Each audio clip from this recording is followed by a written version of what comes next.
पिछली क्लास में हमने डबल एंट्री सिस्टम सीखा बेटा, उसकी हमने थियरी समझी कि डबल एंट्री सिस्टम क्या होता है, हमने उसका बेसिक समझा कि हम उसमें डुअल एस्पेक्ट को अप्लाई करते हैं, हर ट्रांजैक्शन को हम दो जगह लिखते हैं क्योंकि उसका दो जगह इफेक्ट आता है। अब बेटा हम पढ़ेंगे classification of accounts, means accounts कितने तरह के होते हैं। ऐसा है बेटा, देखो इतनी सारी ट्रांजैक्शन होती है बिजनेस के अंदर, इतने सारे लेन देन होते हैं, तो उन सबको मिला करके हम अकाउंट्स को दो हिस्सों में डिवाइड कर देते हैं।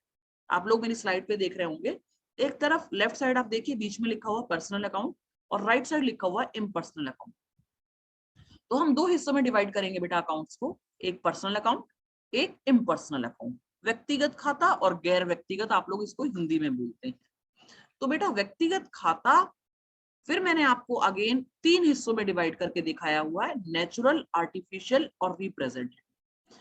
बेटा व्यक्तिगत खाता मैं बिल्कुल अगर सिंपल लैंग्वेज में आपको बताऊं, नाम का खाता, ऐसे समझिए कि नाम का खाता, किसी के नाम का खाता, ऐसे समझिए किसी के नाम का अकाउंट मींस पर्सनल अकाउंट। बिल्कुल आसान करके बता रही हूँ, थोड़ा सा दिमाग लगाएंगे आपको समझ में आएगा। जैसे राम का अकाउंट, श्याम का अकाउंट, मोहन का अकाउंट। माना कोई बिजनेस ऑर्गेनाइजेशन है, जैसे आपकी गुडियर कंपनी है तो गुडियर अकाउंट। तो कंपनी का नाम भी बेटा, मतलब किसी का भी अगर नाम का अकाउंट है तो वो आपका पर्सनल अकाउंट में आएगा। बिल्कुल मेरे ख्याल से क्लियर हो गया होगा। किसी के भी नाम का अकाउंट, चाहे इंडिविजुअल के नाम का अकाउंट है, किसी फर्म के नाम का अकाउंट है, किसी कंपनी के नाम का अकाउंट है, सारे अकाउंट जो भी नाम वाले होंगे आप उनको पर्सनल अकाउंट में डिवाइड करेंगे। उसके बाद जो बचेंगे वो सारे इम्पर्सनल में चले जाएंगे। अब बेटा अब पर्सनल को डिटेल में समझिए कि पर्सनल के मैंने तीन हिस्सों में डिवाइड हम लोग करते हैं, क्लासिफिकेशन करते हैं, नेचुरल में, आर्टिफिशियल में और रिप्रेजेंटेटिव में। तो बेटा नेचुरल समझिए क्या, जैसे राम, श्याम, सोहन, मोहन, अंकिता, ये है नेचुरल। ये लोग आदमी हैं, लड़की है, तो ये लोग जितने भी इस तरह के नाम होंगे वो सारे अकाउंट बेटा आपके नेचुरल पर्सनल अकाउंट में आएंगे। अब समझिए आर्टिफिशियल क्या है। तो बेटा आर्टिफिशियल है, मैंने आपसे कहा अभी, संस्थाओं के नाम। तो संस्था जो है माना किसी कंपनी का नाम है, किसी बिजनेस ऑर्गेनाइजेशन का नाम है, तो उन सारे खातों को हम आर्टिफिशियल पर्सनल अकाउंट में डालेंगे। जैसे एचडीएफसी बैंक अकाउंट या किसी कंपनी का अकाउंट है, तो वो सारे के सारे हमारे चले जाएंगे आर्टिफिशियल अकाउंट, आर्टिफिशियल पर्सनल में। बेटा पर्सनल का रूल एक ही रहेगा, उस बात की चिंता मत करिए कि सबके लिए अलग अलग हो जाएगा। लेकिन कल भी मैं आपसे पूछने वाली हूँ, आप बिल्कुल इस चीज को ध्यान से समझ लीजिए कि कौन सा अकाउंट, मैं नाम दूंगी आपको और पूछूंगी कि कौन सा किस कैटेगरी के अंदर आने वाला है, तो बिल्कुल क्लियर हो जाइए। पर्सनल तीन टाइप होंगे, नेचुरल जो इंडिविजुअल्स हैं, नाम है, लाइव हैं, राम, श्याम, मोहन, श्याम, अंकिता, सोनिया, ये सब अकाउंट जो हैं वो नेचुरल में आ जाएंगे। आर्टिफिशियल कंपनीज के नाम, संस्थाओं के नाम। अब चलिए रिप्रेजेंटेटिव। बेटा जब रिप्रेजेंटेशन का मतलब आप समझते हैं कि कोई किसी को रिप्रेजेंट कर रहा है, जब बहुत सारी चीजें होती हैं, एक ग्रुप की चीजें होती हैं, तो उस ग्रुप की चीज को हम एक अकाउंट का नाम दे देते हैं। एग्जाम्पल देके बताती हूँ आपको। जैसे बेटा सैलरी है, सैलरी आपके लिए एक्सपेंसेस है, और आपको मैंने पिछली क्लास में भी बताया mostly salary 10th of next month दी जाती है। तो वो सैलरी इसी ईयर की एक्सपेंडिचर है, लेकिन बेटा वो आपकी आउटस्टैंडिंग हो गई क्योंकि अभी आपने पे नहीं की है इस मंथ में। तो बेटा जैसे आउटस्टैंडिंग एक्सपेंसेस हैं, तो वो सारे के सारे ग्रुप को रिप्रेजेंट कर रहे हैं। आउटस्टैंडिंग सैलरी है, आउटस्टैंडिंग वेजेस है, प्रीपेड रेंट है। तो बेटा प्रीपेड रेंट जो है वो एक ग्रुप को रिप्रेजेंट कर रहा है, तो उन सबको हम रिप्रेजेंटेटिव पर्सनल अकाउंट में डालते हैं। मैंने एक दो एग्जांपल दिए, बाकी मैं आपको एग्जांपल आप लोगों को दूंगी, टेस्ट मैं बनाऊंगी, उसमें मैं आपसे पूछूंगी और आप लोग सोचिए कि ये किसके अंदर आएगा, ये किसके अंदर आएगा। अब बेटा दूसरा डिवीजन में हमारा आता है इम्पर्सनल। मैंने आपसे कहा जो पर्सनल नहीं है वो सारे इम्पर्सनल हैं। अब आगे बेटा हम इम्पर्सनल को दो हिस्सों में डिवाइड कर देते हैं। पहला है रियल अकाउंट और दूसरा है नॉमिनल अकाउंट। रियल जो वास्तविक है, नॉमिनल जो वास्तविक नहीं है। बिल्कुल सिंपल हो गया। रियल में जो है, रियल में जो है ऐसे समझिए, जिसका अस्तित्व है वो हमारा रियल है। अब अगेन आगे देख रहे हैं आप, रियल को हमने दो हिस्सों में डिवाइड कर दिया, टेंजिबल और इनटेंजिबल। टेंजिबल जिसको छू सकते हैं, देख सकते हैं, वो हो गए बेटा हमारे टेंजिबल रियल में। और इनटेंजिबल जो हम देख नहीं सकते, जिसको हम छू नहीं सकते। जैसे बेटा हमको लाइसेंस मिलता है, लाइसेंस एक पेपर पे मिलता है, किसी चीज को बनाने के लिए ले लिया हमने, वो इंटेंजिबल हो गया आपका। आपकी टेबल है, आपकी कुर्सी है, आपकी बिल्डिंग है, आपका फर्नीचर है, उसको आप छू सकते हो, देख सकते हो। तो ये सारी चीजें किसमें आ गई? टेंजिबल में। और जिनको छू नहीं सकते, देख नहीं सकते, लेकिन वो संपत्तियां हैं आपकी, उनको आप डालोगे बेटा रियल में। जैसे गुडविल आपकी हो गई। तो इस तरीके से बेटा हमने डिवीजन कर दिया रियल का दो हिस्से में, टेंजिबल, इंटेंजिबल, जिनको छू सकते हैं, देख सकते हैं, जिनको छू नहीं सकते, देख नहीं सकते, ऐसी संपत्ति का। मेरे ख्याल से आप लोगों को समझ में आ रहा होगा, मैं बहुत क्लियर करके समझा रही हूँ। अब बेटा इम्पर्सनल का दूसरा हिस्सा नॉमिनल। नॉमिनल बेटा, नॉमिनल से समझो रियल जो है, जो नॉमिनल नाम का है, नाम मात्र की, उनको हम नॉमिनल में डालते हैं। क्या बेटा? जैसे सैलरी आप पे करते हो, आप रेंट पे करते हो, अलग अलग तरह के एक्सपेंसेस होते हैं।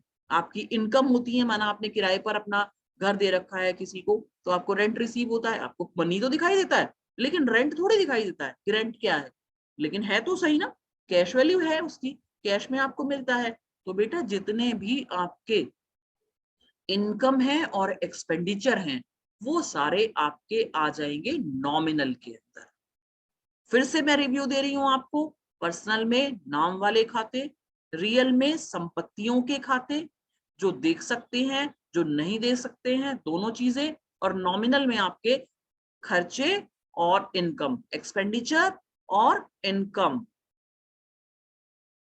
वो आपके सारे के सारे आ जाएंगे बेटा इसके अंदर, नॉमिनल के अंदर।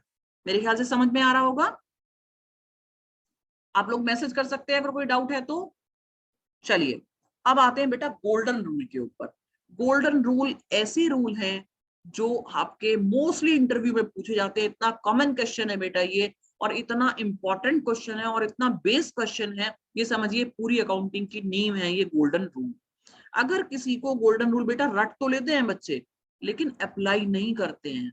आपको इसका एप्लीकेशन समझना है, पहले रूल समझना है, फिर उसका एप्लीकेशन समझना है कि इसका हमें एप्लीकेशन कैसे करना है जब हम जर्नल एंट्री करेंगे। हम लोग पहले चलते हैं पर्सनल अकाउंट के ऊपर।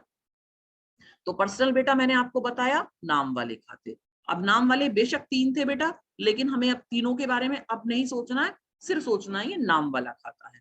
तो इसमें आप जब बेटा जर्नलाइज करेंगे, आप इसको लिखेंगे, तो आपको एक रूल याद करना है जिसका नाम है debit the receiver, credit the giver. Receiver का मतलब आप जानते हैं पाने वाला, और गिवर का मतलब आप जानते हैं देने वाला। जो रिसीव करेगा, जो प्राप्त करेगा, उसे हम डेबिट करेंगे, और जो देगा उसको हम क्रेडिट करेंगे। बिल्कुल छोटी सी बात है बेटा, लेकिन इसको बेस कैसे बनाना है वो भी मैं आपको न्यूमेरिकल में बताऊंगी। बस आपको याद रखना है कि पर्सनल अकाउंट का क्या रूल है। आप इतना सिर्फ इस समय पर याद रखिए, पर्सनल अकाउंट का रूल है नाम वाला, कि उसने प्राप्त किया है या वो देने वाला है। जैसे एग्जांपल लेते हैं, राम से माल खरीदा, गुड्स परचेज फ्रॉम राम। अब बेटा राम इसमें कौन है? राम है इसमें गिवर। आपको मिला माल, तो सिर्फ अब दो हैं इसके अंदर, एक राम है और एक गुड्स है, दो चीजें हैं आपके अंदर। तो राम तो बेटा कहाँ आएगा आपका? पर्सनल अकाउंट में, क्योंकि वो पर्सन है, इसलिए वो पर्सनल अकाउंट में आएगा। तो आप कौन से रूल से सोचेंगे? पर्सनल अकाउंट से, कि राम को डेबिट करें या क्रेडिट। तो आप देखेंगे कि राम ने दिया क्या है, राम को मिला, तो अभी आपने देखा कि राम ने दिया, आपने राम से माल खरीदा।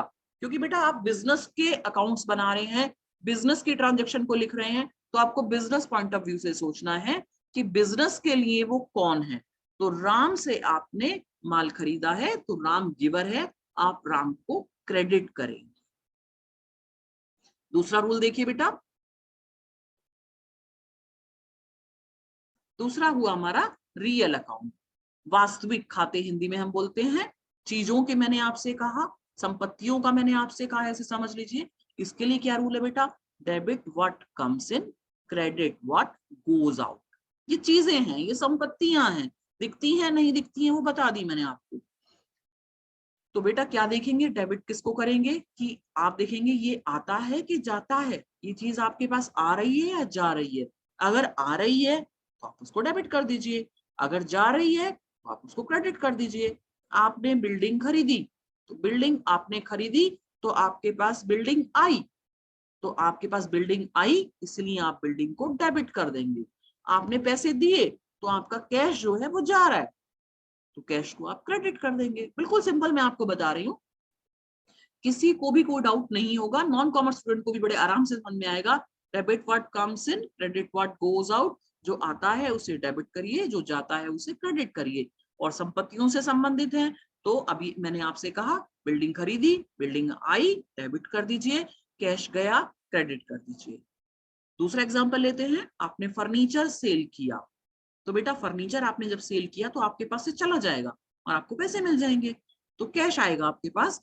कैश को आप डेबिट करिए क्योंकि आप रिसीव कर रहे हैं कैश को, और फर्नीचर आपके पास से जा रहा है तो आप फर्नीचर को क्रेडिट कर दीजिए। सिंपल है, थोड़ा सा समझेंगे ध्यान से तो आपको सब समझ में आएगा। नेक्स्ट देखिए, तीसरे रूल की तरफ बढ़ते हैं, नॉमिनल अकाउंट। फिर से रिमाइंड करा रही हूँ, income, expenditure, profit, gain, losses, इन सारी चीजों को हम लेंगे इसके अंदर, गेन्स को, लॉसेस को, इनकम्स को और एक्सपेंसेस को। तो देखिए क्या है, debit all expenses and losses. आपके जितने भी एक्सपेंस हो या लॉस हो उन सबको आप डेबिट कर देंगे।